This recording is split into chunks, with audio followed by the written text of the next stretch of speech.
All right, ready to dive in? Let's do it. Awesome.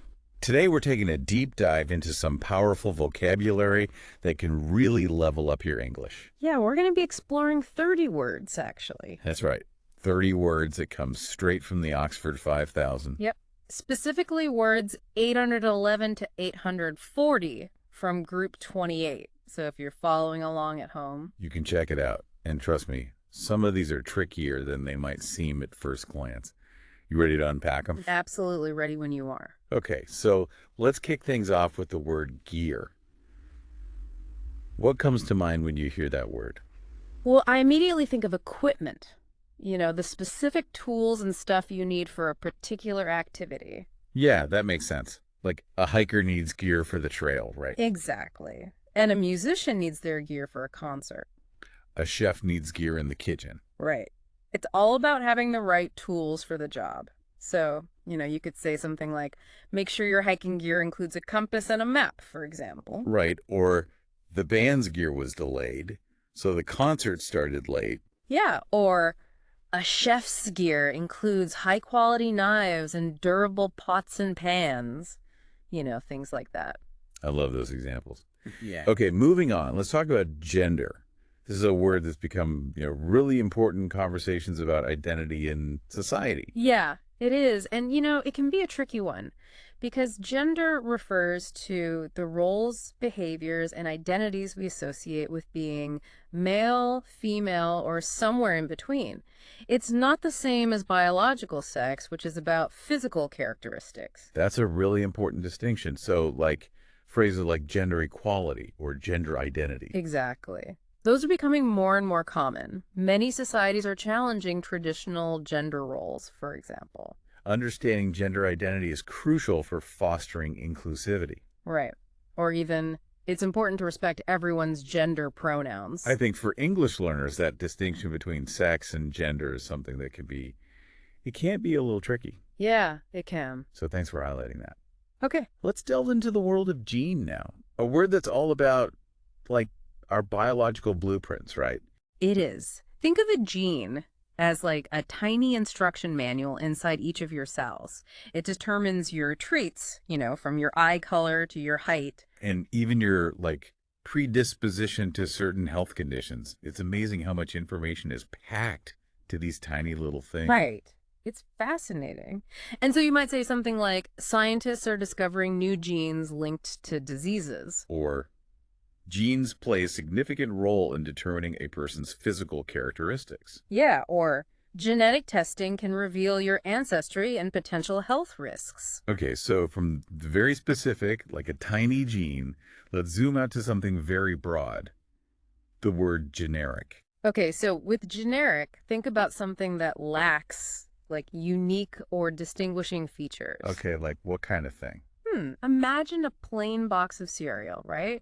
No brand name, just plain packaging. That's generic. It gets the job done. But it doesn't stand out. Exactly.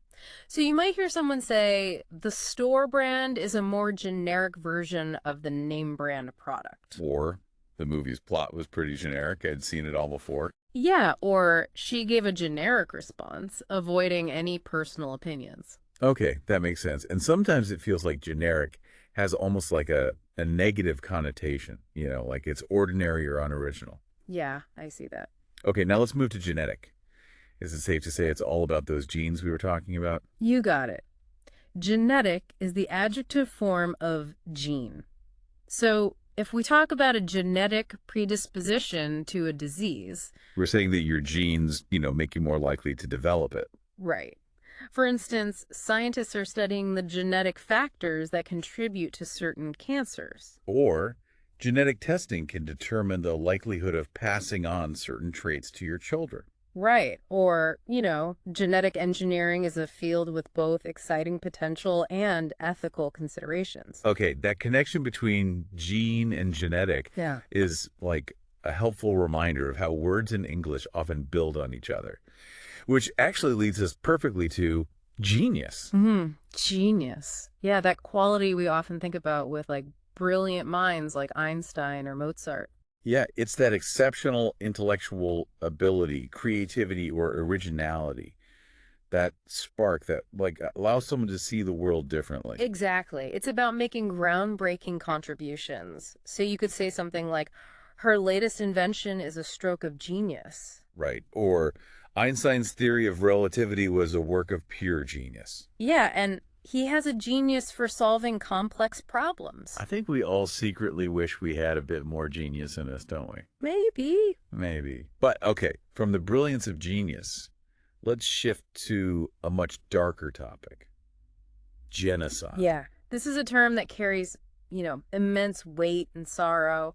It refers to the deliberate and systematic killing of a large group of people. Often targeted based on their ethnicity, nationality, or religion. Sadly, yes. It's a stark reminder of humanity's capacity for cruelty. And the importance of fighting for human rights. Yeah. Sadly, we can use it in sentences like, the Rwandan genocide was a horrific event that shocked the world. Or, the international community must work together to prevent future genocides.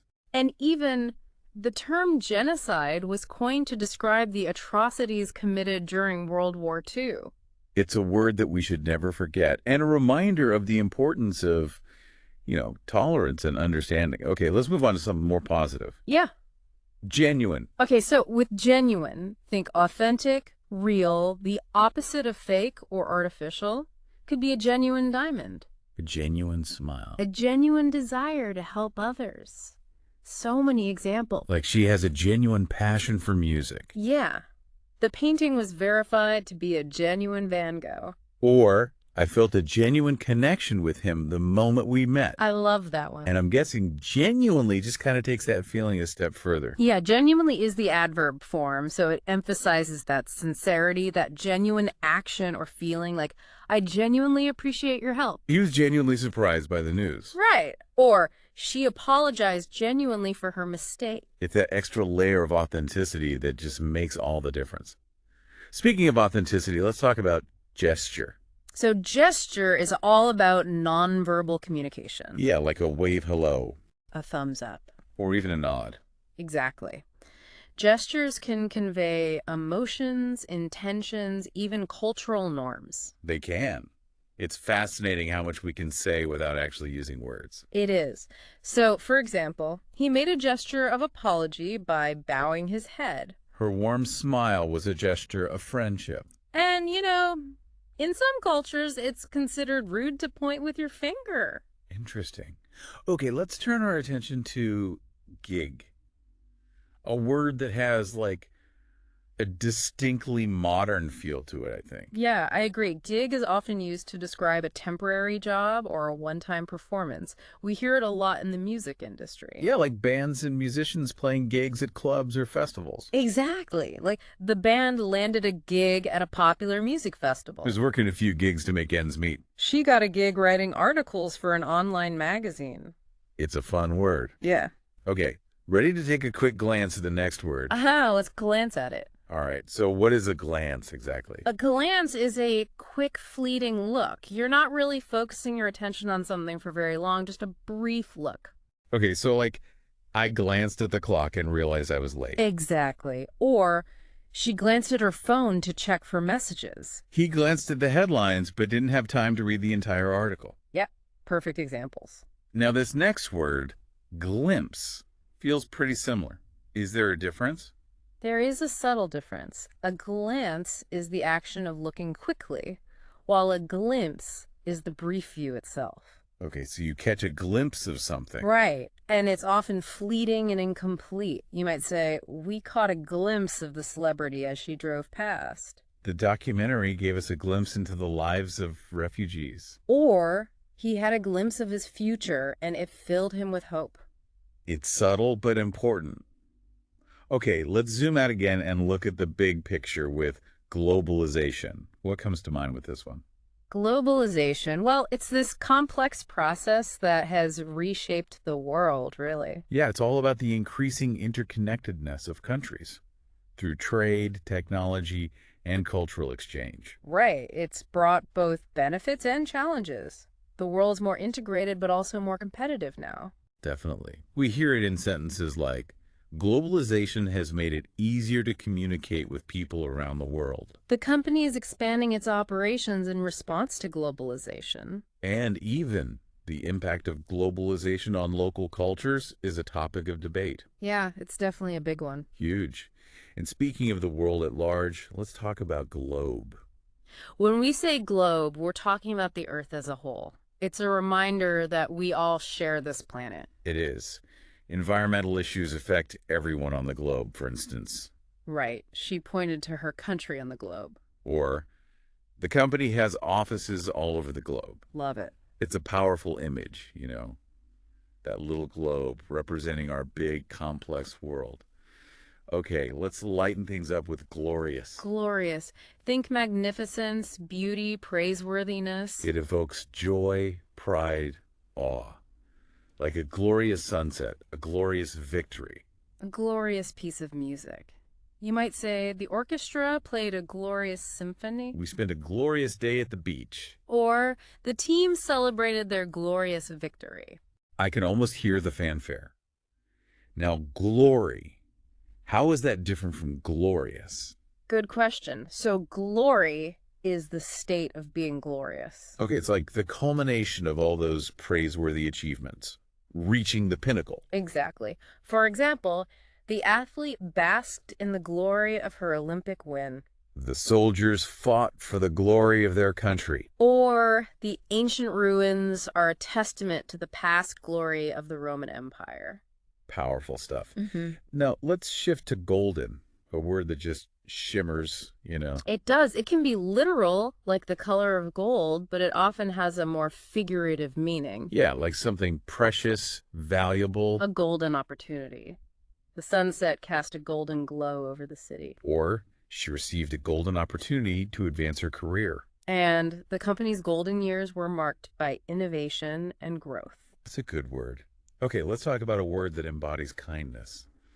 Goodness. Goodness is the essence of being morally good. You know, having virtues like kindness, compassion, integrity. Striving to do what's right. Yeah, like her acts of goodness inspired those around her. He dedicated his life to the pursuit of goodness. The story highlights the triumph of goodness over evil. That inner light. Okay, gorgeous. This one's all about visual appeal. Absolutely. Gorgeous is for something stunningly beautiful or attractive. A person, a landscape, a piece of art. Even a delicious meal. Right.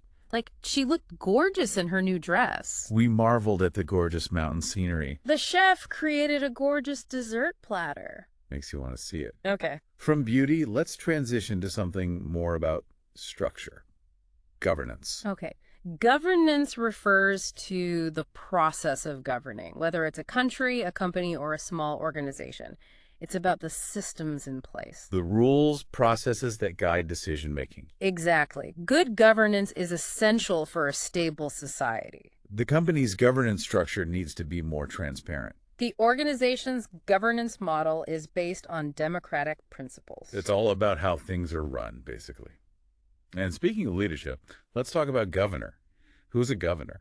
A governor is often the elected leader of a state or region. They have a lot of responsibility. They do. The governor signed a new bill into law. The governor addressed the state in a televised speech. The governor's role is to represent the interests of the people. Big job. Okay, from leadership to a word that embodies elegance. Grace. Grace is an interesting one because it has a few different meanings. Elegant movement, divine favor, forgiveness, and mercy. Or even a short prayer before a meal. The dancer moved with incredible grace, for instance. Yeah. He asked for grace from his creditors. Or we said grace before dinner. See, so many ways to use it. It adds a touch of, like, refinement and spirituality. Okay, how about graphic? Graphic can describe something visual, like a graphic design or a graphic novel, or something really vivid and detailed. Like the movie contained graphic violence. She's a talented graphic designer. He gave a graphic account of his experience in the war. Yeah. Art and intensity. And graphics just takes that visual element a step further. Yep. Graphics usually refers to visual elements in, computer software, websites, presentations. Like charts, diagrams, illustrations. Exactly. Like the website's graphics are very user-friendly. The presentation included impressive graphics to illustrate the data. The company hired a graphics designer to create a new logo, making information more engaging. Okay, on to grasp. This one has both physical and mental applications, right? Right. It can mean to physically hold on to something or to understand something fully. So she grasped the railing tightly as she climbed the stairs. It took him a while to grasp the complex mathematical formula. I think I'm finally starting to grasp the nuances of the English language. That's the best one. It's that aha moment when something clicks. Okay, let's go to grave. This one feels serious. Grave can refer to a burial place, but it can also describe something really serious or dangerous. Like they visited their loved one's grave to pay their respect. Yeah. The doctor warned that the patient's condition was grave. Or the country is facing a grave economic crisis. Heavy stuff. It is. Okay, gravity. A word that literally and figuratively grounds us, right? It does. Gravity is the force that pulls everything to Earth, but it also refers to the seriousness of something. Right. The apple fell to the ground due to gravity. Easy one. She didn't understand the gravity of the situation. His words were spoken with gravity and conviction. Yeah, I like that. It's a reminder that some things are just unavoidable. And finally, greatly. It amplifies things, right? Exactly.